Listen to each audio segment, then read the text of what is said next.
E aí, gentes, tudo bom com vocês? Hoje a gente vai conversar sobre a nova. Essa moto, ela tem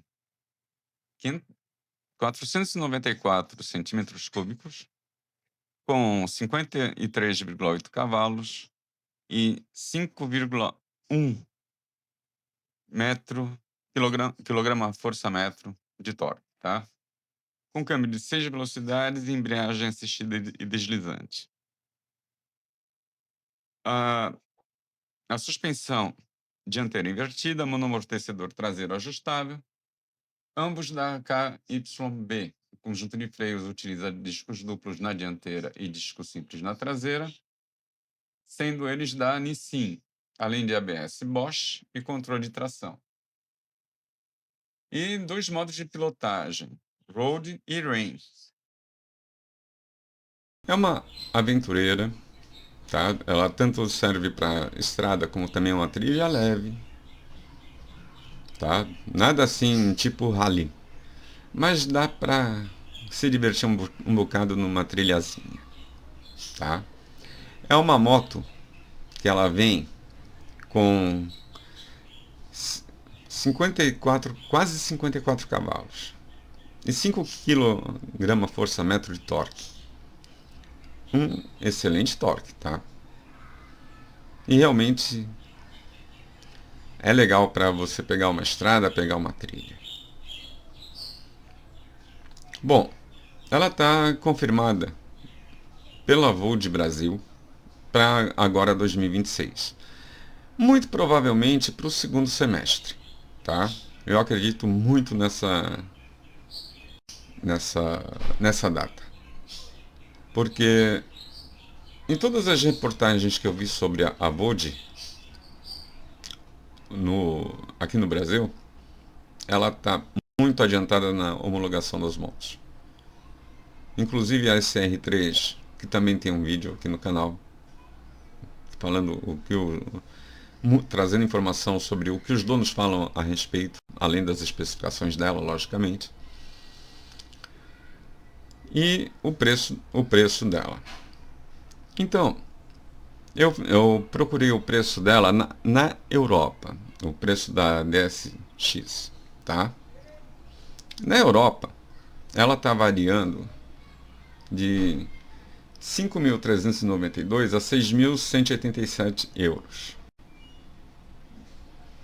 Que, trazendo para o real, ficaria algo em torno de 38.500, 39 mil. Isso o preço na concessionária, tá? Vê bem, é um preço factível para o Brasil? É um preço factível para o Brasil. Porque, como eu costumo dizer para vocês, os custos de importação, tanto no transporte como nos impostos, da Europa e do Brasil, da Europa que eu falo é a zona do euro, tá? São muito semelhantes. Varia um pontinho para lá, um pontinho para cá, mas é praticamente igual, tá? Então esse preço é factível para o Brasil. Mas vamos dar uma aliviada aí para a Volt, para ela poder colocar um preço único no Brasil, como por exemplo a Bajaj ou a Royal Enfield, que o preço que está no site é o preço que está na loja. Vamos dar um 1.500 a mais para ela. Que essa moto chega a 40 mil aqui no Brasil, tá? Gente, 40 mil quando você compara com uma NX 500 da Honda, cara, ela tá muito acima em termos de tecnologia embarcada. Então, fica difícil você comparar 45, quase 46 PPS. Que quando você chega lá na concessionária da Honda, você não encontra por esse preço, tá? É bem mais. Dependendo da região, pode chegar a 55 mil. Enfim, que seja 40 mil. Cara, 40 mil é um excelente preço para uma moto de 550 cilindradas. E o que dizem os donos na Europa, né? Isso é o principal para a gente ter uma noção do que a gente vai encontrar, né? Essa moto, pelo que eu consegui encontrar de informação, que não foi muita, vou ser bem honesto, não foi muita. Esse foi um dos motivos que eu demorei tanto para fazer esse vídeo. Quem usa, o que reclama, que é o principal? Falta de peça, para variar. Tá? Isso é uma característica que está no mundo. Não é só no Brasil que essas marcas, entre aspas, alternativas, têm. Tá? É um problema que parece que é mundial. Então, falta de peça. O painel, a navegação que eles têm no painel é curva a curva, o que não é muito legal. Há rumores de que a Volt esse ano vai colocar a navegação tipo Waze, Google Maps no painel. Vai ter essa possibilidade. Então já é um avanço. Mas é o que eu falei, não passa de rumor. O motor. O motor na cidade, ele é muito que ela não é muito pesada para você trafegar com ela na cidade. E também uma coisa que falaram é que ela esquenta um pouco. Pode ser que nem a Dominar, talvez, mas eu duvido que seja como uma Harley Davidson, por exemplo. Que na cidade esquenta, que é brincadeira mesmo. Mas enfim, são os principais pontos que eu consegui achar informação. Não, pessoal, não tem a respeito. E olha, foi difícil até achar essa pouca informação que eu trouxe para vocês. Porque é uma moto relativamente nova, tanto aqui como na Europa. Tem muita análise técnica de revista, mas isso para nós pouco ou nada interessa. O que interessa é o que o dono fala. Aquele cara que está ali no dia a dia e que tem reclamação, sim. Deve ter. Nenhuma máquina é perfeita, por melhor que ela seja. Agora, quando você compara com uma NX500 da vida, ela é superior, sim, tá?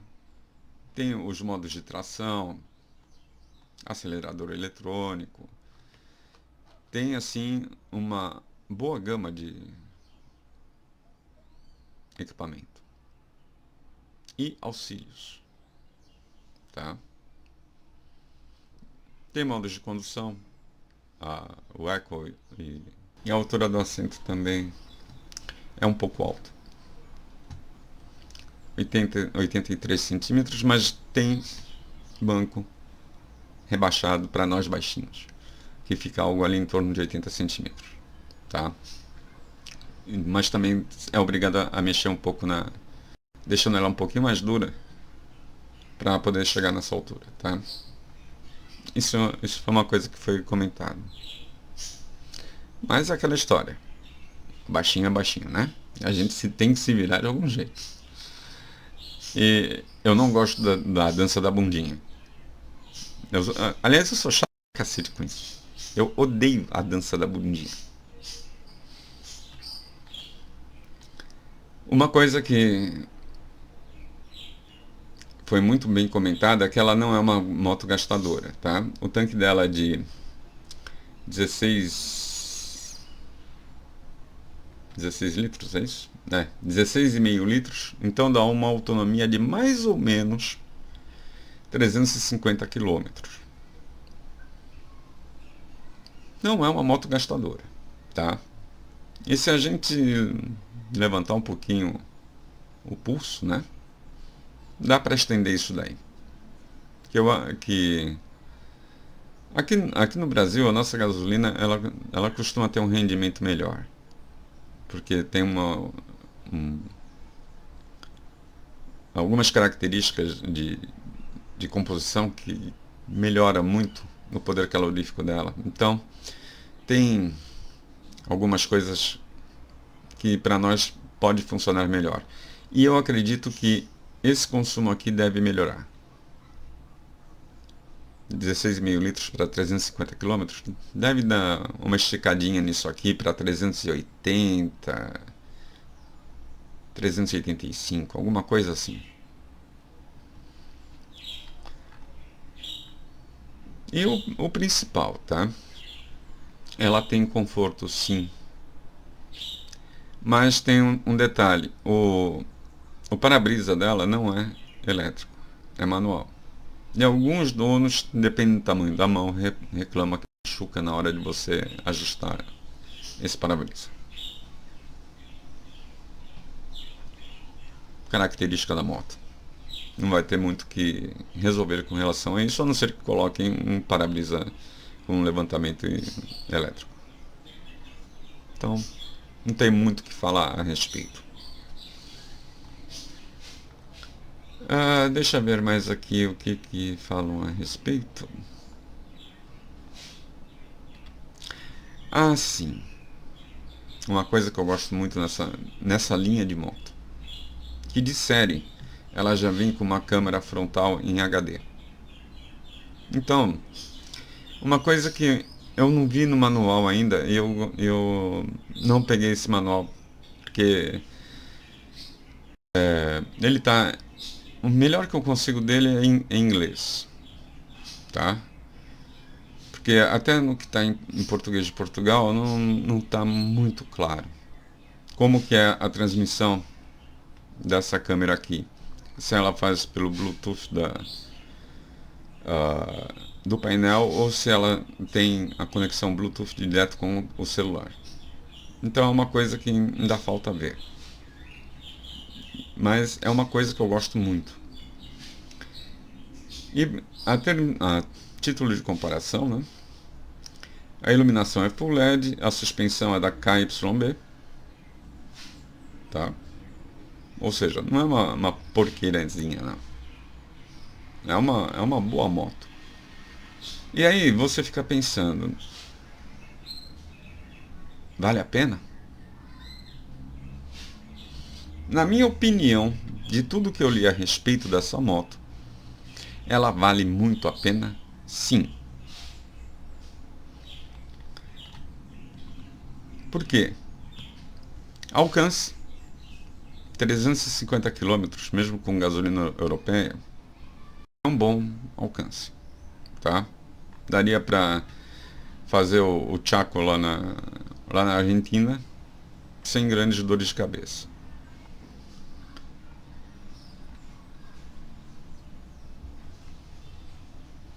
Tem tecnologia embarcada pra caramba.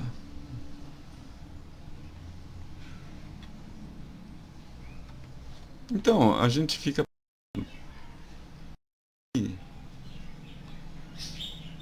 O que tem de ruim nessa moto? Sim, porque nenhuma máquina é perfeita, tá? Todas elas têm coisas boas, tem coisas que não são tão boas assim, que você fica... E de fato é, tá? Até eu era apaixonado pela minha HD 883. Adorava aquela moto. Mas você nota que de vez em quando eu falo que ela esquenta demais, que ela bebe demais, tá? Mas que é uma moto gostosa de pilotar. Agora eu tô com uma Dominar 400. Mais ou menos um pouquinho menos que a a potência da HD. Ela também tem seus defeitinhos, coisas que eu não gosto muito. Mas é uma moto que é boa. Ela me leva para onde eu quero, eu consigo andar com ela na cidade, que ela não esquenta tanto como a Harley Davidson. Eu consigo andar nela sem me queimar, coisa que eu não conseguia na HD. Então eu posso até... Tudo bem que isso não é uma coisa correta de ser feita, mas eu consigo até andar de bermuda nessa moto, coisa que eu não conseguia na HD, sem me queimar inteirinho. Então, tem coisas que toda moto tem sua característica. E eu não consegui achar muita coisa que não fosse uma experiência pessoal, uma coisa pontual ali daquela pessoa. Que não fosse... que fosse realmente uma característica desagradável na moto. Talvez o que eu falei, de você ter que levantar manualmente e abaixar o, o para-brisa, tá. Dependendo do tamanho da mão, pode ser que você realmente se machuque. É uma característica da moto? É do projeto dela. Então, se todo o defeito dela for esse, não vale a pena? Porque ela tem bom torque, ela tem boa potência, você anda muito bem com ela na estrada, você pode subir uma serra com ela tranquilo, que ela vai aguentar o tranco. Você vai, dá pra atravessar os Andes com ela numa boa. Ela vai perder um pouquinho de potência e tal, mas nada que vai te atrapalhar para você curtir o passeio. Então, gente, para que pagar caro em etiqueta? Você vai ter uma boa moto com bons equipamentos por um preço muito razoável, se ficar ali na faixa dos 40, como a gente conversou anteriormente. É um bom preço. Se você analisar bem, é um bom preço. Lógico, se você comparar com uma Himalayan, caramba, a Himalayan é um pouco mais barata. Mas mesmo a Himalayan não tem todos os equipamentos que essa moto tem. E é um pouquinho mais fraca. A Himalayan é algo 40 cavalos, se não estou enganado. E essa daqui é 54. Então, tem uma diferença boa aí para você pensar. Agora, uma coisa que a gente deve olhar com muito cuidado nessa moto. Dependendo do nosso uso, o protetor de cárter a gente tem que trocar. Tem que colocar um mais resistente. Vale a pena. Se você vai realmente andar em estrada de terra e trilha, vale a pena.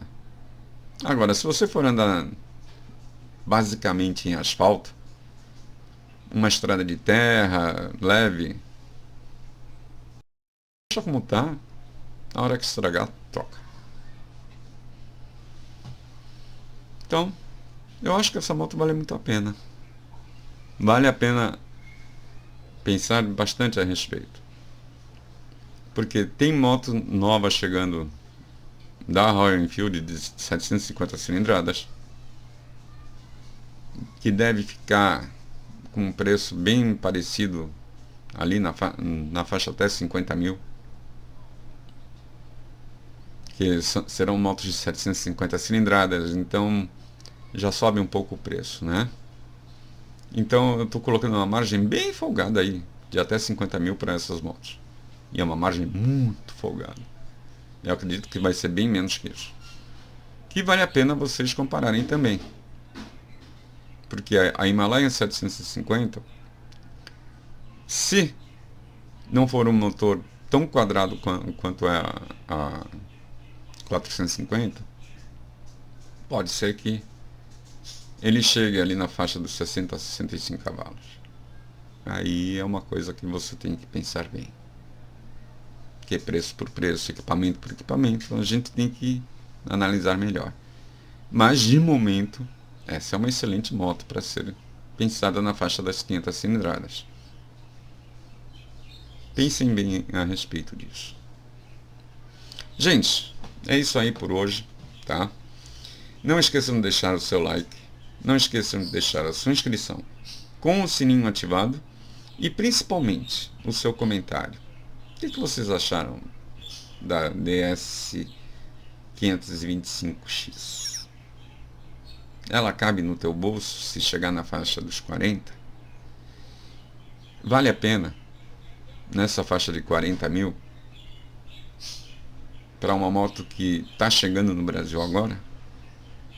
Eu gostaria muito de saber a opinião de vocês, que, como sempre, ela é sempre muito importante para mim, ok? Gente, cuidem-se, cuidem de quem vocês amam e até a próxima.